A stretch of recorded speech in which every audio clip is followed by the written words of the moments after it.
Good evening. You don't need to do anything for the next hour.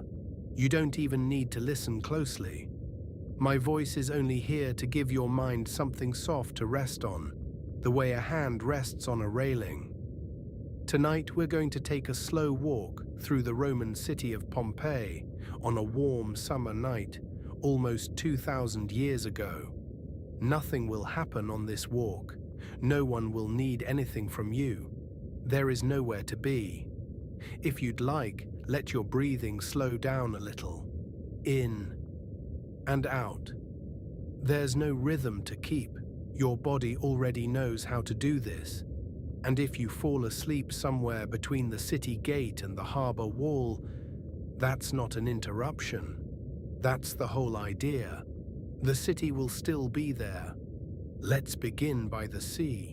It's an hour or so before midnight, and you're standing just outside the Porta Marina, the sea gate of Pompeii. Behind you, down the long slope, the Bay of Naples moves quietly in the dark, and the air still carries a little salt from the water. The day was hot. You can feel that the stones remember it. A faint warmth rising from the road, even as the night air cools your arms.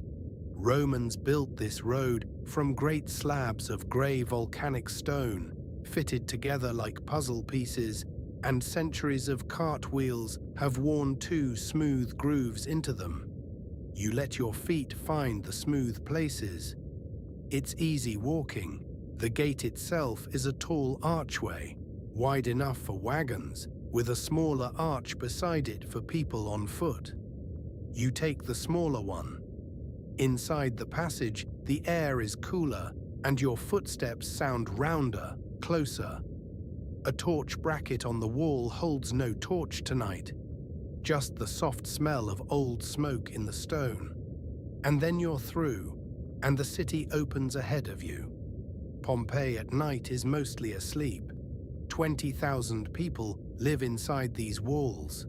Bakers, sailors, wool dyers, school teachers, and nearly all of them are in bed. The street ahead of you, the Via Marina, climbs gently uphill between houses with their shutters closed. Here and there, the low glow of an oil lamp leaks through a gap in the wood, amber and patient.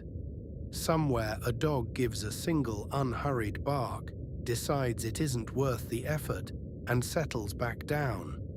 You walk on. You pass the stepping stones that cross the street, big flat blocks set so that people can cross without stepping into the water that washes the roads on rainy days. Tonight the street is dry, but you take the stepping stones anyway, 1, 2, 3, just for the small pleasure of it, the way anyone would. The walls on either side are painted. You can just tell in the dark. Reds and ochres, garlands and birds, waiting for morning to be colorful again. A city that likes to be looked at, resting its face for the night. Up ahead, at the corner, there's a soft, warm smell in the air. Bread. Yesterday's ovens, tomorrow's loaves. That's where we'll go next. No hurry at all. The bakery on the corner is called a pistrinum, and even closed for the night. It announces itself the way bakeries always have. You smell it before you see it. The wide serving counter faces the street, its stone surface wiped clean hours ago. Behind it, in the dark of the shop, stands the oven, a brick dome the size of a garden shed with an iron door shut for the night. The fire inside was raked out at sundown, but a dome like that holds its warmth for hours. If you hold your hand near the bricks, you can feel it. A gentle, steady heat, like a large animal sleeping. Somewhere in the back room, tomorrow is already underway. Wooden troughs of dough are resting under linen cloths, rising slowly in the dark. That faint, sour smell in the air is the yeast working, patient, unsupervised, needing nothing from anyone until dawn. The baker's name, let's say, is Terentius. Most nights he's asleep upstairs by now, above his own oven, in what must be the warmest bedroom on the street. Around the 4th hour after midnight, he'll come down, stir the coals back to life, and by sunrise, the counter will be stacked with round loaves, each one scored into 8 wedges, so customers can break off exactly what they need. Pompeii bakes some 80 kinds of bread, if you believe the boasting. Flat ones, honeyed ones, loaves with cheese baked in, hard ship's bread for the sailors down at the harbor. But that's all hours away. Right now there is only the warm brick, the sleeping dough, and the millstones standing still in the courtyard behind the shop. Big hourglass-shaped stones of grey lava that a mule turns in the daytime, walking its slow, thoughtful circles, grinding grain into flour. The mule is asleep too, in its stall by the wall. You can hear it breathing. Long even, entirely unbothered.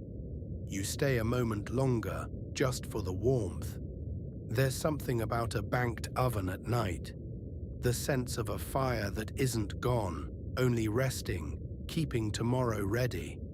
Then you step back into the street. The air is cooler after the bakery's glow, and it feels good on your face.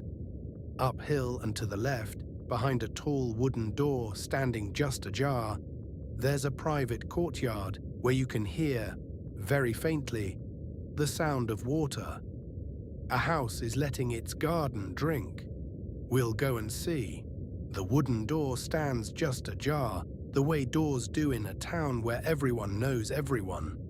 You ease it open. It swings without a sound, the hinges kept oiled, and step through a short, dark passage into one of the loveliest rooms the Romans ever made. It's called an atrium, and strictly speaking, it isn't a room at all. It's a courtyard at the heart of the house, with a high ceiling that opens in the middle to a large square of night sky.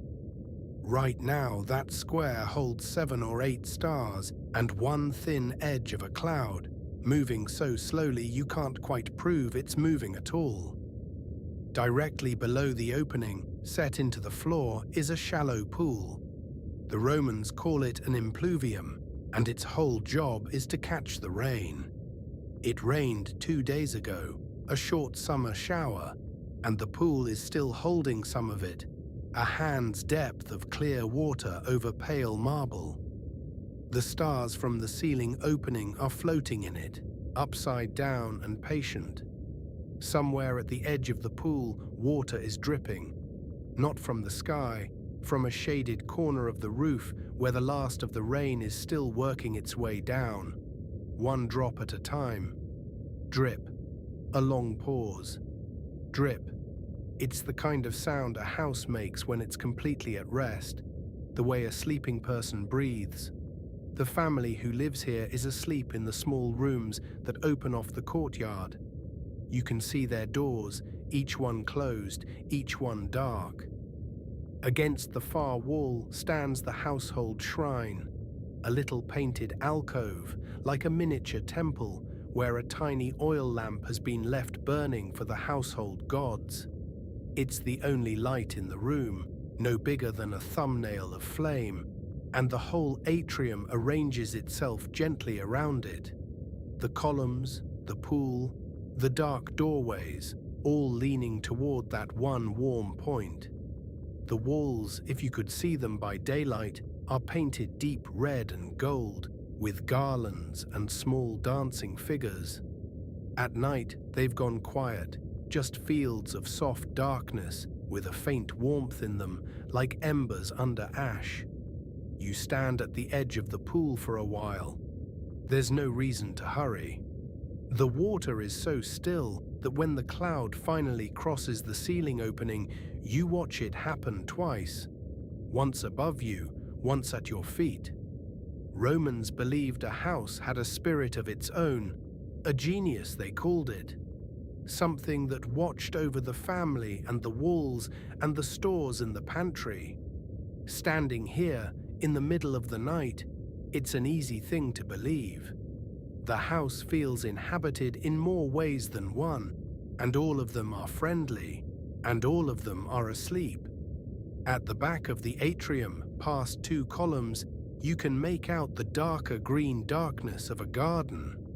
That's where the family grows their fruit and trains their vines, and even from here you can smell it faintly. Wet leaves, warm earth, something sweet that might be figs. One more drip lands in the pool behind you, and the stars in the water tremble and settle and hold still again. Let's walk back to the garden. The garden begins where the roof ends, and the first thing it gives you is the smell. Wet earth first. The gardener watered at sundown, and the soil is still drinking. Then green things, box hedge, mint gone slightly wild along the path, the sharp, clean smell of crushed leaves where a cat has been walking. And under all of it, soft and sweet and everywhere, the smell of ripe figs. The fig tree stands in the corner, old and wide, its big rough leaves hanging perfectly still. The Romans love their fig trees the way some families love a grandmother.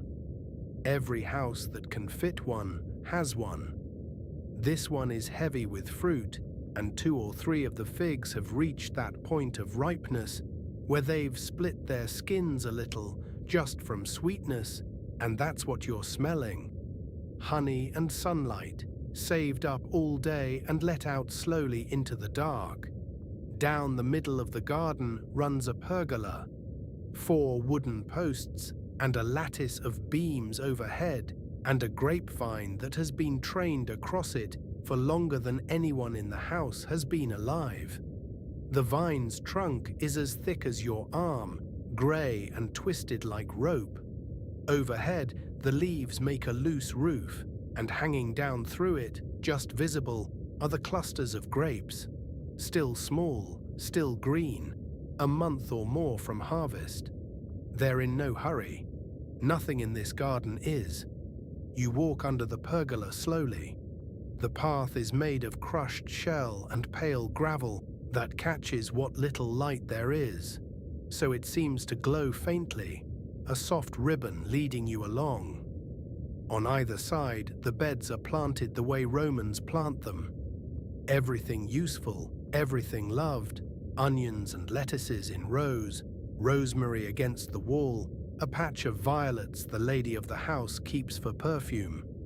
And the whole garden, every inch of it, is singing. Very quietly. Crickets, dozens of them, hidden in the hedge and the vine and the warm cracks of the wall, each one repeating its one small phrase over and over. They've been at it since sundown, and they'll keep at it till the birds take over near dawn. It's the sound summer makes when it talks in its sleep. At the far end of the garden, against the back wall, there's a painting. The Romans do this. They paint gardens on their garden walls, so the garden seems to go on forever. Painted birds in painted trees, a painted fountain, a fence with painted roses. By daylight it fools nobody and delights everybody. By night you can just make out the pale shapes of the painted birds, roosting forever in their painted branches, and it feels less like a trick and more like a kindness, a garden dreaming of itself. Somewhere over the wall in a neighbor's courtyard, a chain clinks softly, their dog turning over in its sleep. The crickets pause for exactly 1 polite second and then carry on.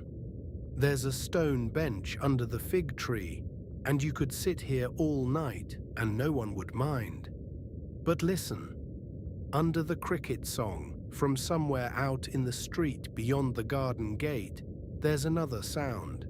Steadier, silver, water falling on stone, on and on, never stopping to rest. That's the fountain at the crossroads, and it has been running day and night for as long as this neighborhood has existed. Let's go and listen properly.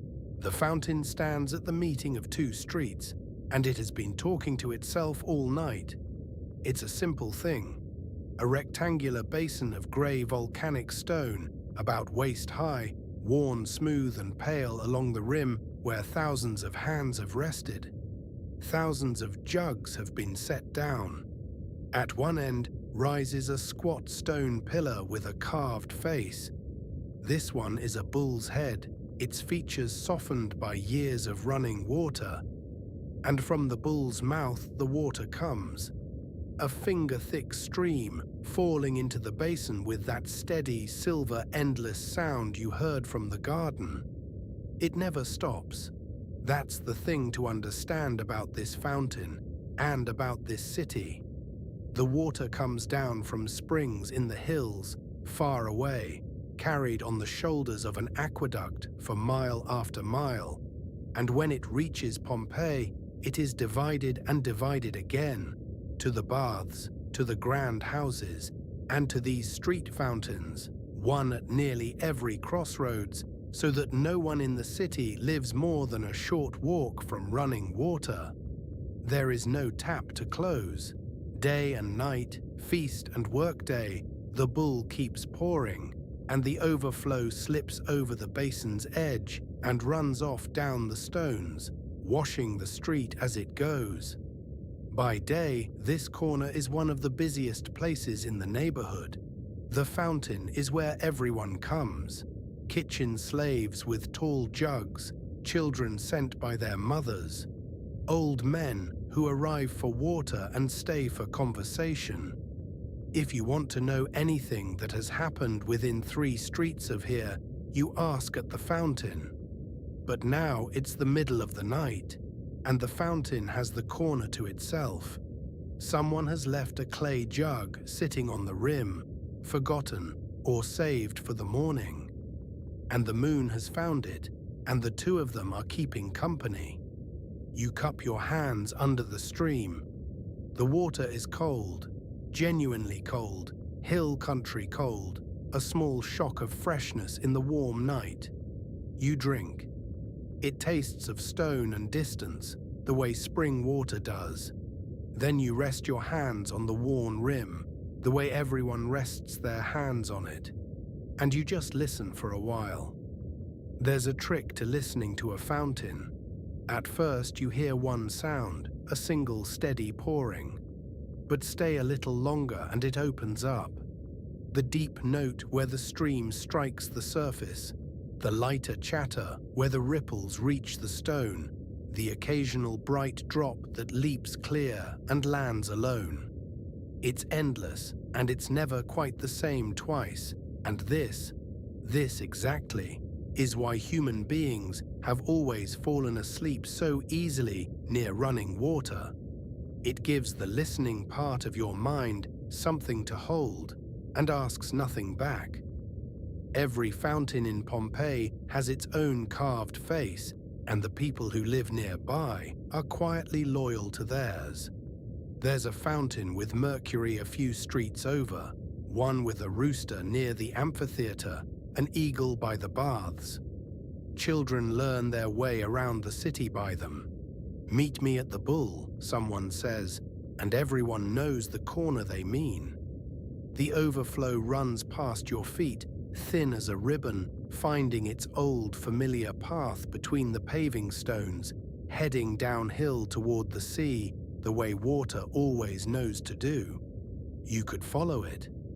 But there's somewhere warmer to visit first.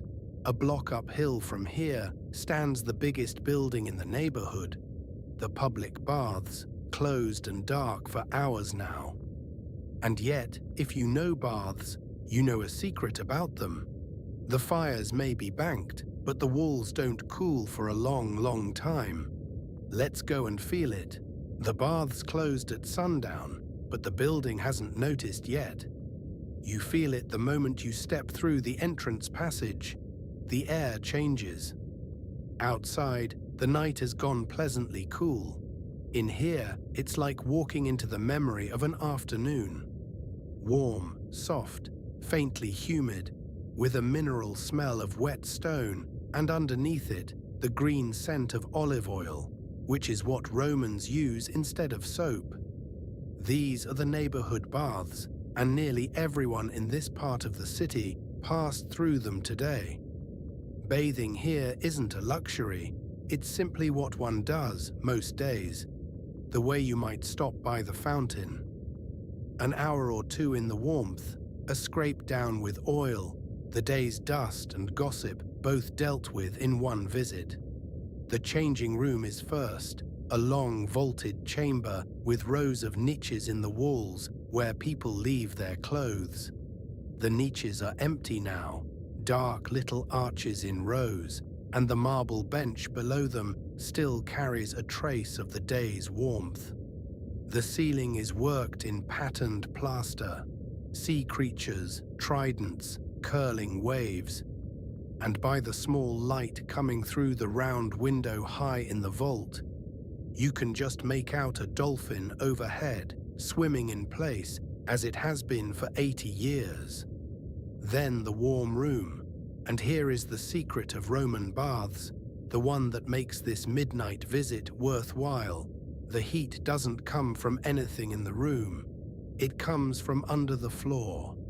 The whole pavement is raised on little pillars of brick, and all day hot air from a furnace has been circulating through that hidden space beneath and up through hollow tiles inside the walls. The furnace was banked hours ago, it makes no difference. Stone and brick take in heat slowly and give it back slowly, and this building drank warmth all day like the bakery's oven. Set your palm against the wall. It's warm. Not metaphorically warm, truly warm, like the flank of a resting animal. The floor, through your sandals, is warmer still. The bathers are all home in bed. The attendants have gone, the oil flasks and the strigils, those curved bronze blades for scraping the skin, hang in their places on the wall, faintly catching what light there is. In the corner, the big bronze brazier stands cold, it's charcoal grey. At the far end, the hot plunge still holds its water. Nobody drained it, nobody ever does at night. It will be reheated with the morning fires. The water lies black and perfectly still, a long rectangle of polished darkness, and the round window in the vault above has placed a single coin of pale light on its surface. Steam rose from this pool all day. Now there's just the faintest breath of humidity above it, the ghost of steam, and total silence. The kind of deep, padded silence that only thick, warm walls can make. Romans have a saying carved and scribbled all over their bathhouses. Baths, wine, and love may ruin our bodies, but baths, wine, and love make life worth living. Somebody scratched a version of it near the doorway here years ago in cheerfully crooked letters. Whoever they were, they've long since gone home, but the warmth they enjoyed is still in these walls tonight, being given back slowly to no one at all. To you, to the dolphin on the ceiling, to the dark water lying still. You stay as long as the warmth asks you to. There's no schedule. When you finally step out through the passage, the night air feels newly rinsed and cool against your face, and the stars have shifted just a little to the west. Down the street, one last business is finishing its day. You can see it from here, a corner shop with a wide stone counter, a single figure moving inside, and the deep red glow of a brazier being allowed, at last, to go to sleep. The wine shop is closing. Let's stop by before it does. The corner shop is what Pompeians call a thermopolium, a word that simply means a place where warm things are sold. It's the Roman answer to eating out, and this city has more of them than any other kind of shop. Most people here don't cook much at home. They stop at the counter, morning and evening, for a ladle of something hot and a cup of something better. This one is closing. The keeper, A heavy-set man with an apron over his tunic is doing the last slow, familiar chores of the day, the ones his hands know so well that his mind is already upstairs in bed. The shop is really just its counter, a broad L of masonry facing the street, faced with pieces of colored marble, none of them matching, all of them beautiful, a patchwork of someone else's old floors and someone else's old columns, salvaged and set like a mosaic. Sunk into the countertop are the big round mouths of storage jars, the dolia, each one deep enough to lose your arm in. By day they hold the goods, chickpeas, dried figs, walnuts, olives in brine, wine. Now the wooden lids are going on, one by one. Each lid settles into place with a soft clay-on-clay sound, a little hollow note like the shop saying done, done, done. Behind the counter on the wall, cups hang from a row of pegs in order of size, small to large, freshly rinsed and still holding drops of water that catch the lamplight. Above them is a painted shrine. Every shop has one, where two small household gods stand guard over the business with a painted serpent, keeper of the pantry, curling below. The keeper's lamp sits on the counter beside the last unlidded jar, and its flame leans and steadies with his movements. And in the corner, the brazier is going out. All day it kept the food warm and mulled the wine. Romans like their wine heated with honey and a little pepper, especially men coming off a cold morning's work. Now the charcoal has burned down to its last architecture, a small city of grey cubes glowing from inside, shedding a pulse of deep red light every time the air moves. It makes no sound at all except, once in a while, a single soft tick as an ember settles. The keeper won't douse it. He'll let it go out the way it wants to, the way fires have always been allowed to end the day. And in the morning, there will be one warm coal left in the ashes, enough to wake the whole thing up again. The keeper counts the day's coins into a cloth. You hear them, muffled, a small rain of bronze, and ties it and tucks it somewhere under his arm. He takes a last look down the counter, the way a captain looks down a deck. Then he swings the big wooden shutters across the shop front, board by board, fitting each one into its groove. The lamplight narrows to a strip, then a seam, then a line of gold at the edge of the last board. And then just the seam is left, glowing quietly, with the sound of him climbing the stairs behind it. The whole city is like this now, closed, counted, banked and settling. Every fire in Pompeii is at the ember stage.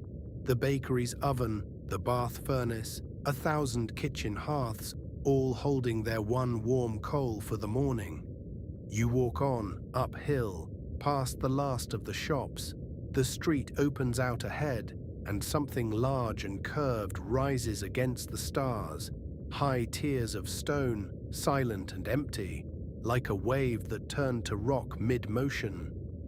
The theater.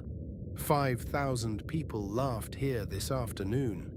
Let's go sit where they sat. You enter the theater the way the audience does, through one of the arched passages that tunnel under the seating, and for a few steps the night goes fully dark and your footsteps ring off the vaulted stone. Then the passage opens, and you come out into the bowl of the theater, and the sky is suddenly enormous. 5,000 seats, empty. They rise around you in great curved tiers, following the slope of the hill the theater was built into, and the moon has laid a pale wash over the upper rows so that the whole sweep of stone seems to glow faintly, like the inside of a shell. Down below, the stage stands in shadow, its tall back wall, columns, niches, doorways, holding up a piece of the night. This afternoon, this place was full. A comedy, probably. Pompeians love their comedies.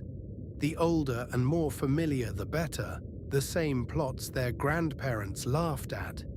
The clever slave, the boastful soldier, the young couple who get their way in the end. 5,000 people were packed onto these benches in the heat, fanning themselves, cracking nuts, calling out the punchlines before the actors could. High above, sailors worked the great canvas awning across its ropes to keep the sun off everyone. You can still see the stone rings and mast holes along the top of the theatre where the rigging runs, because it takes shipmen to manage that much sail. Now there is one person in the theatre, and it's you, and the show is the sky. Pick a seat, anywhere. Tonight the whole house is the best seat. The stone still holds a little of the afternoon in it, a mild warmth coming up through the marble, the last of 5,000 people's sunny afternoon being quietly returned. Sit and lean back and let the tears hold you the way they've held everyone.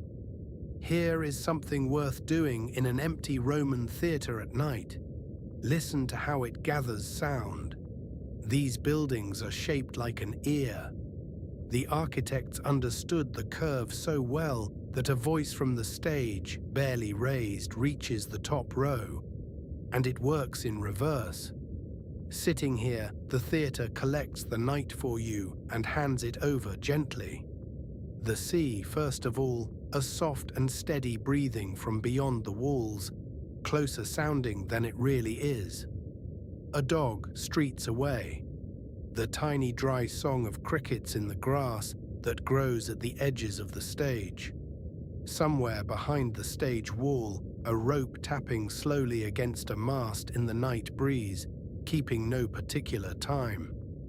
An audience of one, listening to a performance of nothing, and it's enough. The actors are asleep in their lodgings. The masks are packed in their boxes. On the stage floor, there will still be, if you looked, a scatter of nutshells and a dropped hair ribbon and a child's sandal strap. The archaeology of a single afternoon waiting for the sweepers at dawn. Tomorrow or the day after, the awning will bloom again over a full house, and the clever slave will fool the old master for the 10,000th time, and 5,000 people will be delighted again that everything comes out right in the end. That's the promise of this kind of theatre, and maybe that's why it wears so well. Everything comes out right in the end, and everyone knows it from the start, and they come anyway for the pleasure of watching it happen. You stay for a while in your seat under the enormous sky. No one hurries you. The moon slides a seat's width to the west. When you're ready, there's one more grand space to see tonight, the grandest in the city. The Forum, where all of Pompeii's business gets done, is standing completely empty in the moonlight, and its long rows of columns are casting shadows like a second Forum lying down.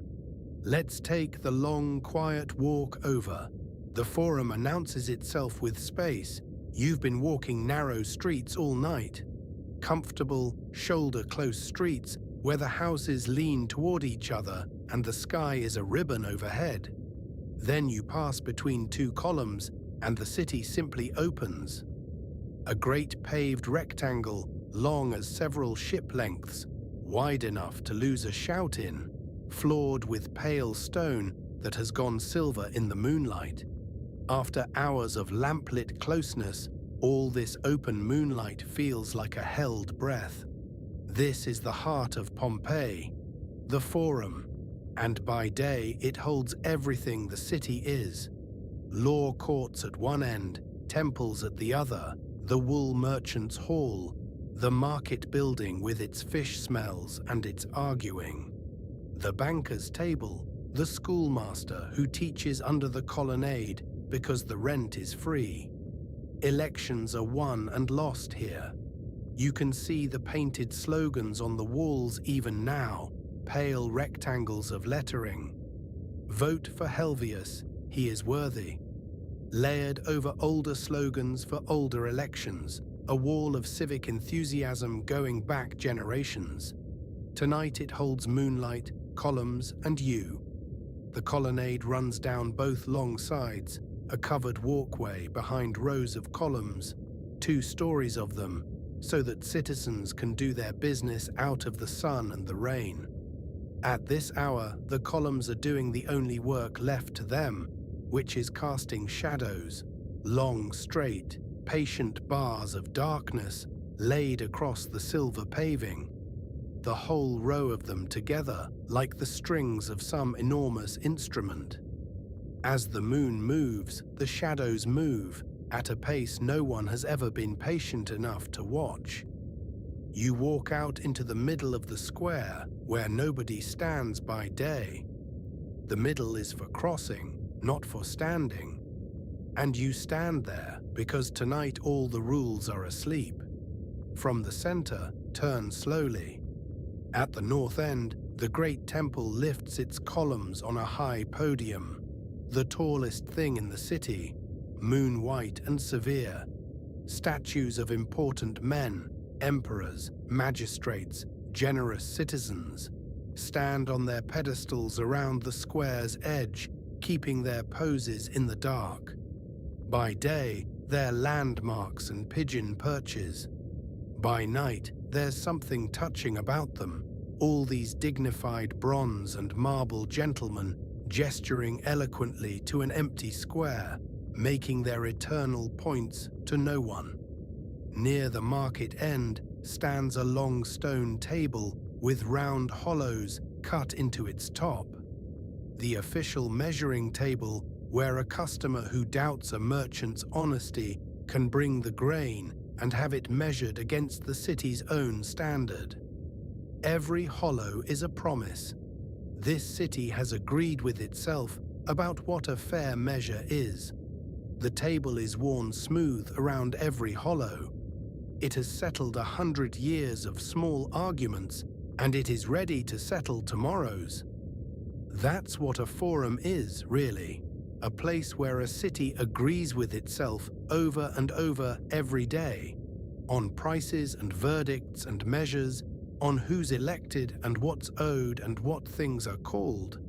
All that agreeing makes an extraordinary amount of noise. You'd have heard this square from 3 streets away at midday, a sea sound of voices and hooves and hammering. The silence now isn't an absence, it's the other half of the arrangement.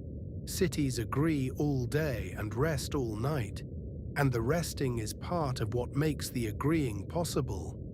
Your footsteps sound very small and very clear, crossing all that stone.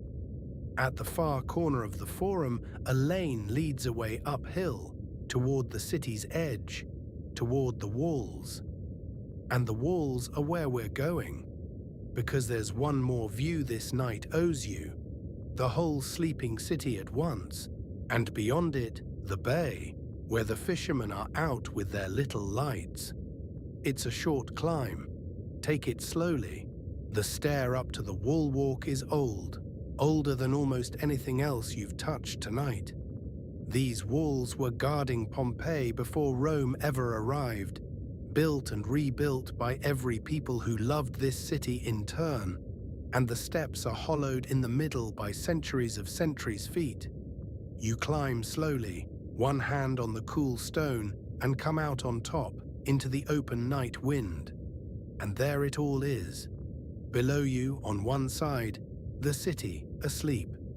From up here, Pompeii is a dark quilt of rooftops, sloping gently away toward the sea, stitched with the thin silver lines of its streets. Here and there, a lamp is still burning. A dozen tiny warm points scattered across the dark, each one somebody's small reason to be awake. A mother with a restless baby, a scholar with a borrowed book, the baker who will be up in a few hours anyway, and has decided sleep isn't worth the trouble. You can trace the streets you walk tonight. There's the theatre's curve, there's the pale rectangle of the Forum. There, by the smell of it as much as anything, the bakery. And on the other side of the wall, the bay. The Bay of Naples lies out to the west like a sheet of dark metal, holding a broken bar of moonlight down its middle. It's one of the most beautiful bays in the world, and the Romans know it.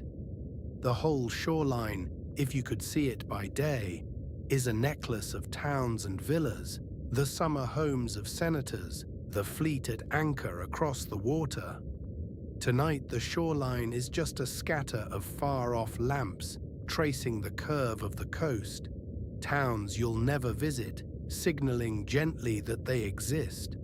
And out on the water itself, the fishing boats. Look for them, small lights, low to the water, a dozen of them scattered across the dark bay. Night fishermen. They carry fire with them, torches and lamp baskets hung out over the bow, because light draws the fish up out of the deep. And so every one of those little stars on the water is a man in a boat, patient, quiet, doing the oldest work there is. Sometimes a light moves, slowly, trailing a soft scratch of reflection. Mostly they just ride there, rocking, mirrored, keeping the bay company. The wind up here smells of salt and faintly of the land behind you. Cut hay, someone's fig tree, the mineral coolness of the stones themselves.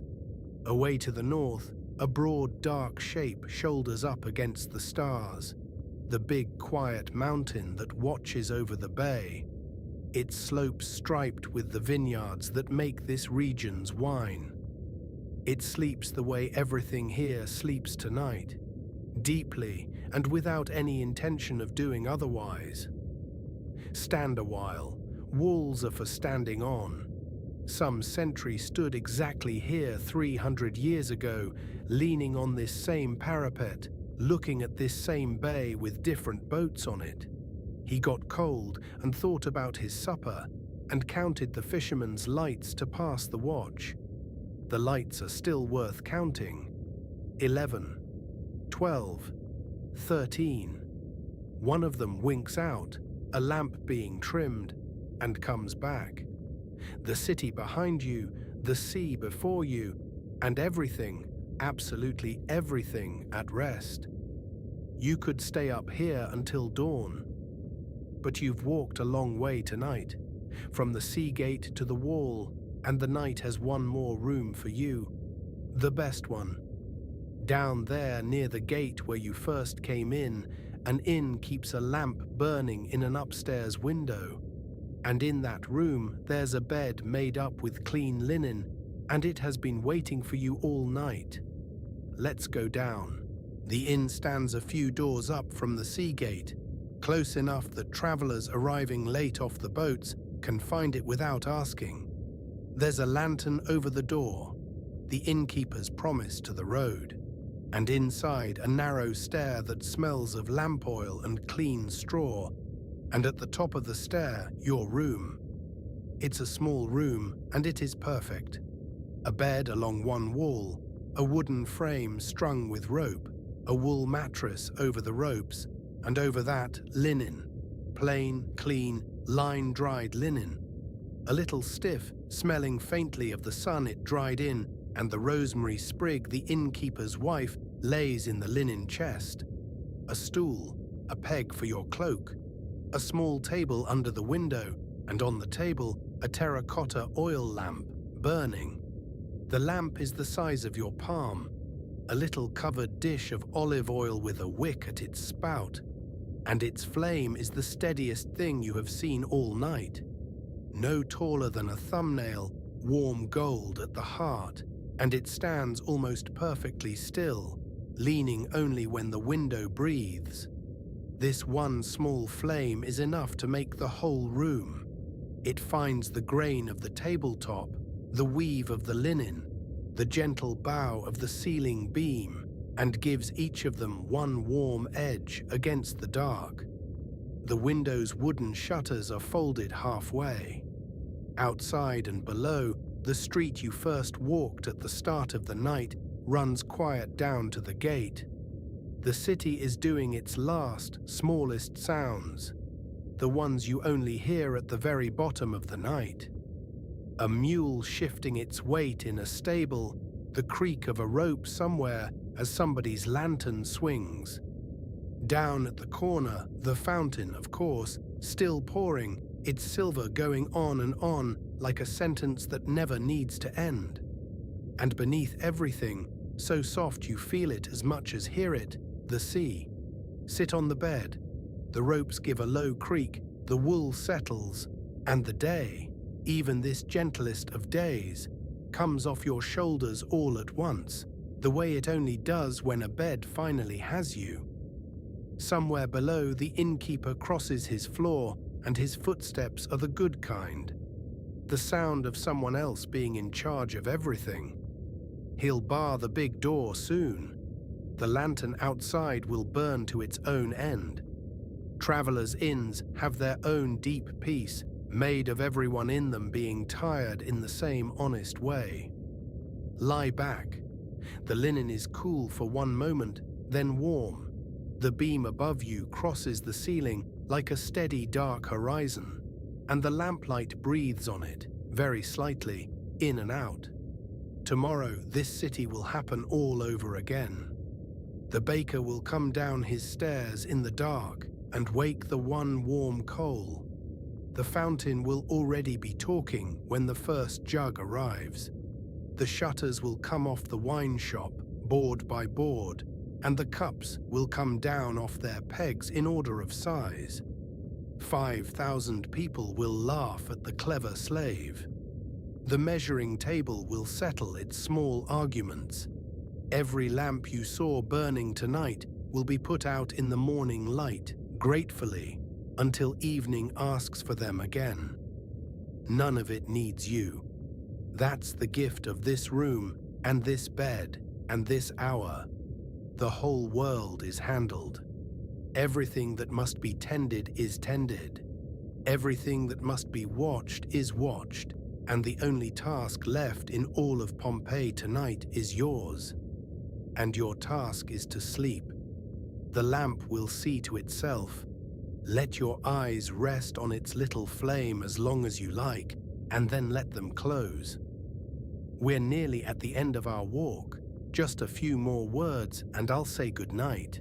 So here we are, at the end of the night walk. We came in through the sea gate, you and I, when the stones were still warm.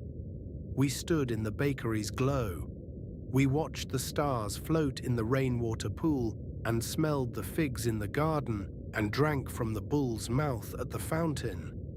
We felt the warmth the baths were keeping. We watched the wine shop close, board by board, down to one gold seam of light. We sat in the theatre with the sea for a show. We crossed the forum in the moonlight and stood on the wall and counted the fishermen's lights on the bay. 13 of them, maybe 14, and now you're here, in the lamplit room above the quiet street, and the linen is warm, and there is nothing left to do. The city will keep. It has kept for hundreds of years of nights exactly like this one. The fountain pouring, the embers holding, the sea breathing beyond the walls. It doesn't need watching. So let it all get quieter now. Let the fountain get quieter. Let the sea get quieter. Let my voice get quieter too.